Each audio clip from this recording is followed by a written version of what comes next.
Les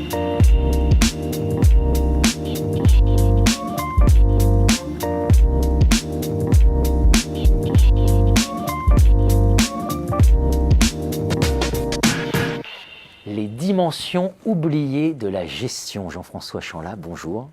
Jean-François Chanlat, professeur émérite, Université Paris-Dauphine. Voilà, vous venez de prendre votre retraite, mais on sait bien que dans nos activités, c'est un concept très particulier, Absolument. Celui de retraite.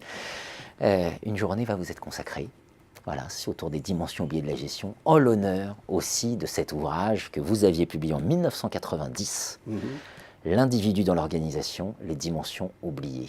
Quand vous dialoguez avec votre ouvrage aujourd'hui, qu'est-ce que vous avez envie de partager ? Alors, dans un premier temps, je pense que c'est important de revenir sur peut-être le caractère pionnier que pas mal de collègues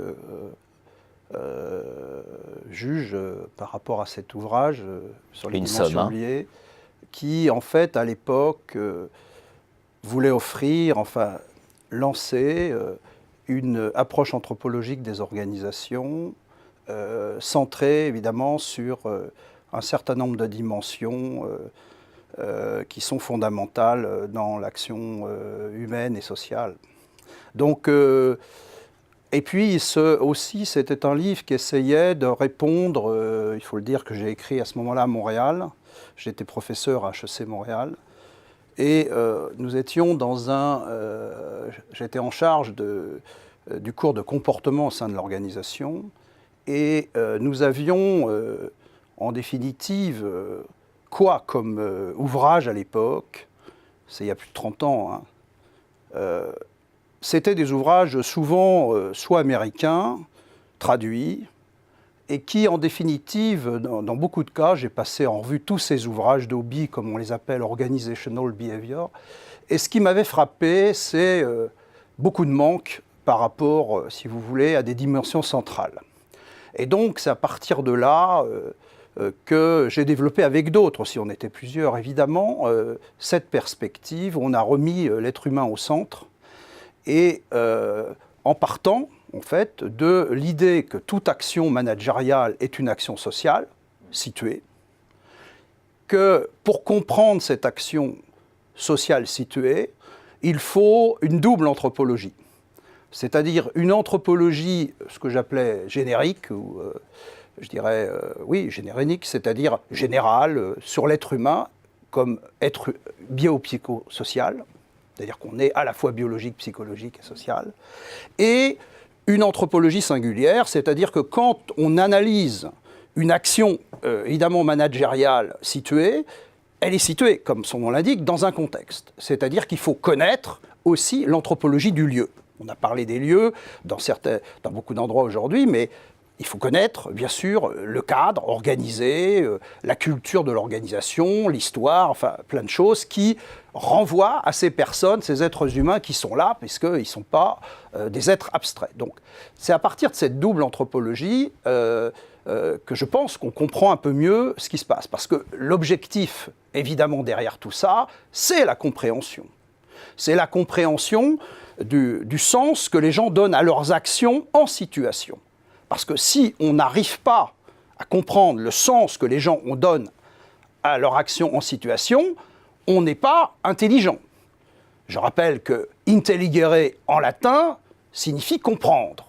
C'est-à-dire qu'en fait, l'intelligence, c'est de comprendre. Or, qu'est-ce que nous, on va offrir ? C'est une intelligence du social. Une intelligence du social qui est, en définitive, comprendre ce qui se passe par rapport à un contexte précis. Voilà.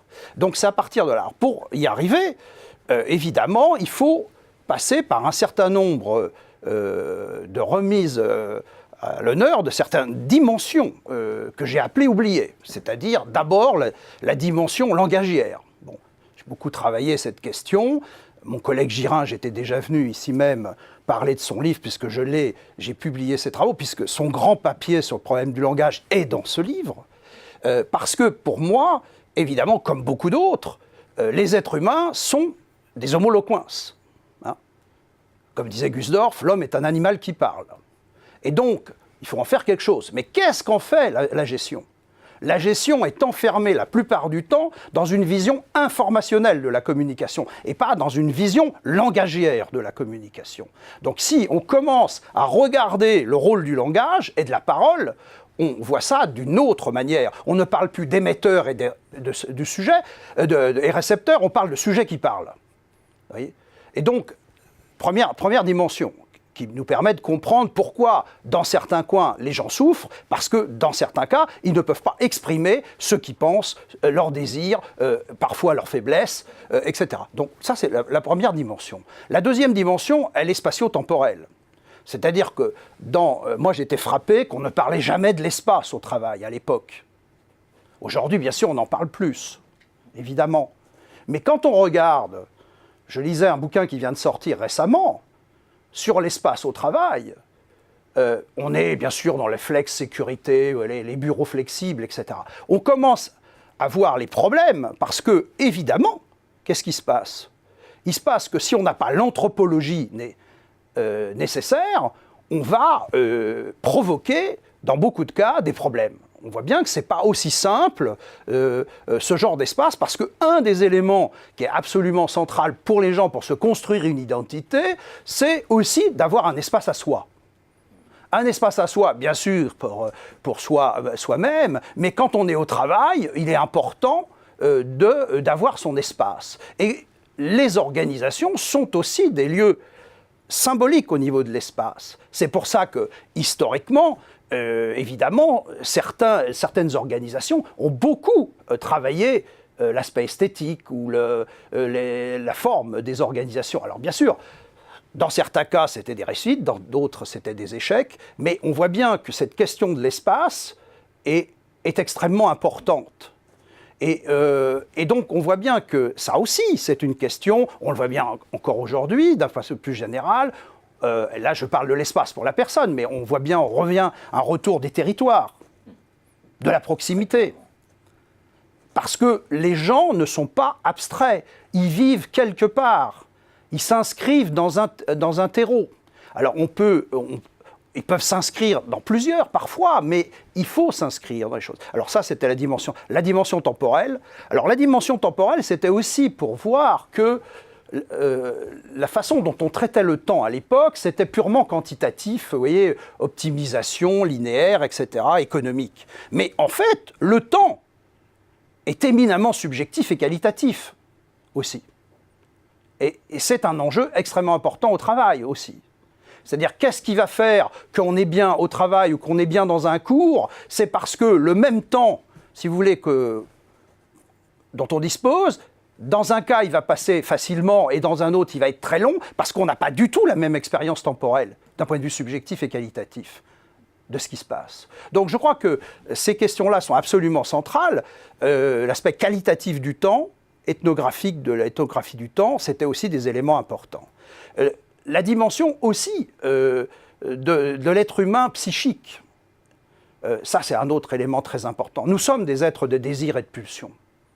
Et on le voit bien tous les jours. Combien de gens font des choses par, si vous voulez, un désir de toute puissance, hein, animé par certaines pulsions.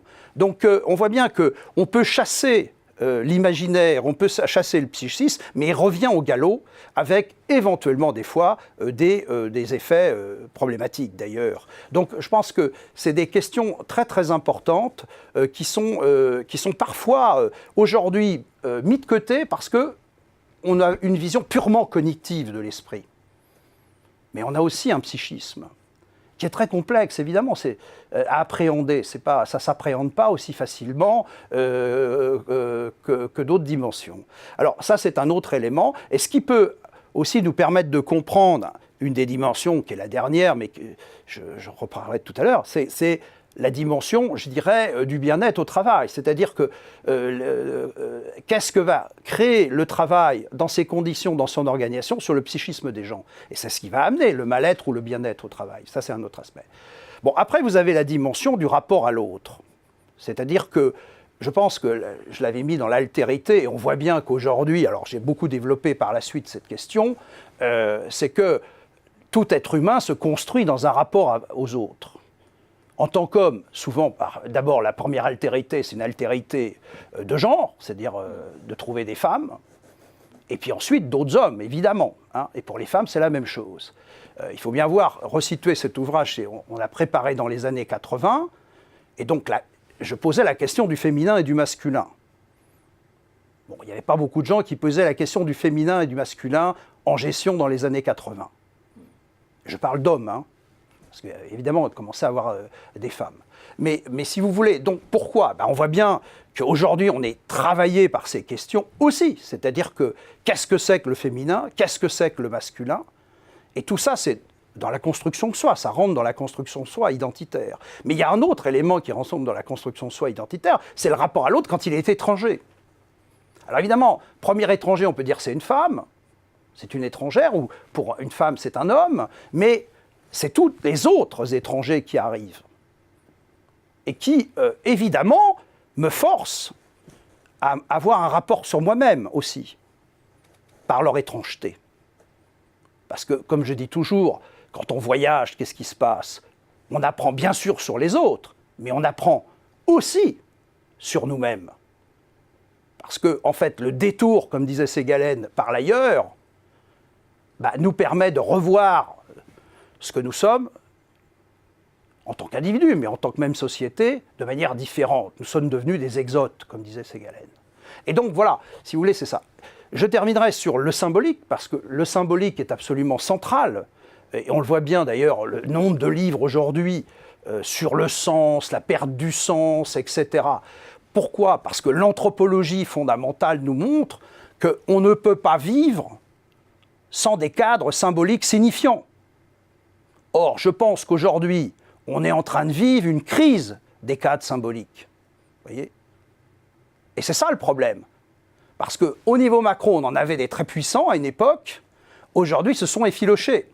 Mais quand on regarde au niveau de l'organisation, regardons nos organisations dans certains cas. Il y a dans certains cas, les cadres symboliques aussi s'effilochent. Donc, et ça, les êtres humains ne peuvent pas vivre sans cadre symbolique signifiant. Parce que alors là, c'est le vide. Voilà. Donc on le remplit. Mais on ne le remplit pas forcément pour les choses. Et tout ça va amener, à un moment donné, évidemment, des conséquences sur le bien-être et la santé au travail. Voilà, c'est un petit peu, mais c'est les conséquences de toute cette articulation de comment on vit, vous voyez, dans une organisation, et bien sûr, plus largement dans une société. Ça. Et puis, je terminerai sur la question, aujourd'hui, qui est absolument centrale, qui est la question du rapport à la nature.